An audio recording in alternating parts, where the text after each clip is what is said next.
తెలంగాణ రాష్ట్ర గేయ రచయిత అంబేద్కర్. ఆయన చాలా ఒక కవిగా మనకు తెలుసు. అంటే మాయమైపోతున్నాడమ్మా మనిషన్నవాడు అనే పాటతో చాలా పెద్ద గుర్తింపు వచ్చింది. ఇది సినిమాలో రాశారు. చాలా సామాజిక అంశాలపై ఆయన కూడా ఎన్నో పాటలు రాశారు.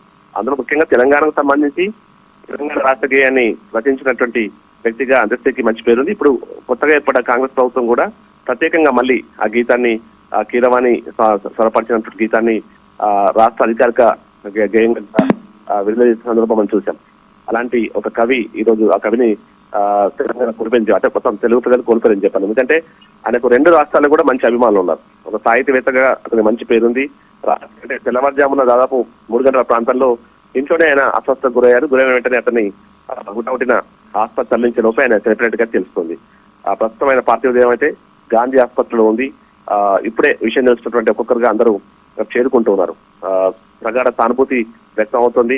ఒక మంచి కవిని కోల్పోవడం ముఖ్యంగా తెలంగాణ ఉద్యమంలో అంటే రాష్ట్ర ఏదైతే మనం రాష్ట్ర ఉద్యమం సంబంధించి రాష్ట్ర సాధనలో భాగంగా జరిగిన ఉద్యమంలో కూడా చాలా కీలక పాత్ర పోషించిన కవిగా ఆయనకు పేరుంది.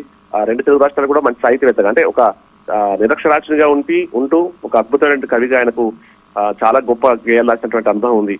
ఎంతమంది చెప్పినటువంటి మాయమైపోతున్నమ్మ మనిషి అనే సాంగ్ అయితే చాలా అంటే మనకు సామాజిక పరమైన అంశాలని కావచ్చు ఉన్న ప్రస్తుత పరిస్థితులకు అర్థం పడుతుంది. అలాంటి ఒక మంచి కవిని కోల్పోవడం పట్ల ఇటు భాషాభిమానులు కావచ్చు మిగతా 2 తెలుగు రాష్ట్రాలకు సంబంధించిన ప్రజలైతే తీవ్రమైనటువంటి ఆవేదన వ్యక్తం చేసిన పరిస్థితి కనిపిస్తుంది.